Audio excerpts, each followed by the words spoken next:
आता isakal.com आहे देशातील नंबर 1 ची मराठी न्यूज वेबसाईट। प्रत्येक अपडेटसाठी isakal.com ला नक्की भेट द्या।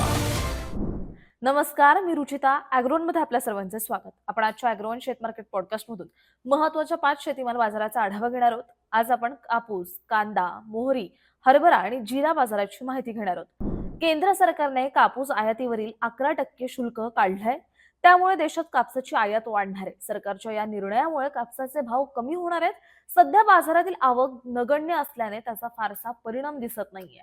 मात्र सरकारच्या निर्णयामुळे कापूस खंडीचे भाव किमान 4 ते 5 हजारांनी कमी होतील, असं अभ्यासकांचं मत आहे। सरकारच्या या निर्णयामुळे नव्या हंगामात कापूस दरावर दबाव राहील, कापसाचा शिल्लक साठाही अधिक असेल, असं उद्योगांचं मत आहे। बाजारात मागील आठवडाभरापासून कांद्याची आवक स्थिर आहे। बाजारातील आवकेवर काही भागात पावसाचाही परिणाम दिसतोय, तर बाजारातील कांदा आवक कमी असल्याने काही बाजारांमध्ये काहीशी सुधारणा दिसून आली।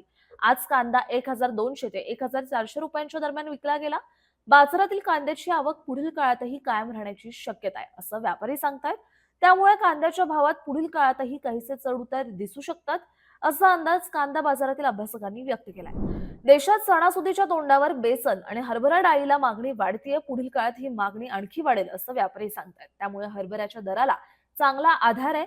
बाजार समित्यांमध्ये सध्या हरभऱ्याला 5600 ते 5800 रुपये दर मिळतोय। ग्राहक बाजारांमध्ये हरभरा बाजारभाव 6000च्या पुढे गेलेत।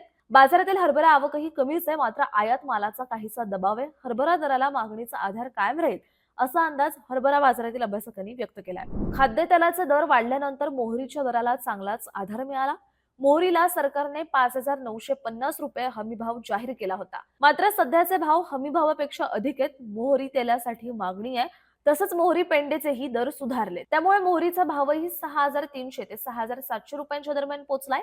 यापुढे सणासुदीच्या काळातही मोहरीला चांगला उठाव राहणार आहे, त्यामुळे मोहरीचे दरही टिकून राहू शकतात, असा अंदाज मोहरी बाजारातील अभ्यासकांनी व्यक्त केलाय। देशातील बाजारात जिऱ्याचे भाव टिकून आहेत। चालू हंगामात जिऱ्याचं उत्पादन वाढलं होतं, मात्र गेल्या हंगामातील शिल्लक साठा कमी होता, त्यामुळे देशातील एकूण पुरवठा कमीच राहिला। जिऱ्याच्या भावात मागील वर्षाच्या तुलनेत घट झाली, तरी दर पातळी जास्त नरमली नाही। सध्या जिरा गुणवत्तेप्रमाणे 25000 ते 27000 रुपये प्रति क्विंटलने विकला जातोय। जिऱ्याला आता सणासुदीच्या काळात चांगलीच मागणी वाढण्याचा अंदाज आहे, त्यामुळे जिऱ्याच्या दरातही सुधारणा होऊ शकते, असा अंदाज जिरा व्यापारी व्यक्त करतायत। दररोज संध्याकाळी 5 वाजता आपण 5 महत्त्वाच्या शेतीमाल बाजाराचा आढावा घेत असतो, त्यामुळे ॲग्रोवनला सबस्क्राईब करायला विसरू नका।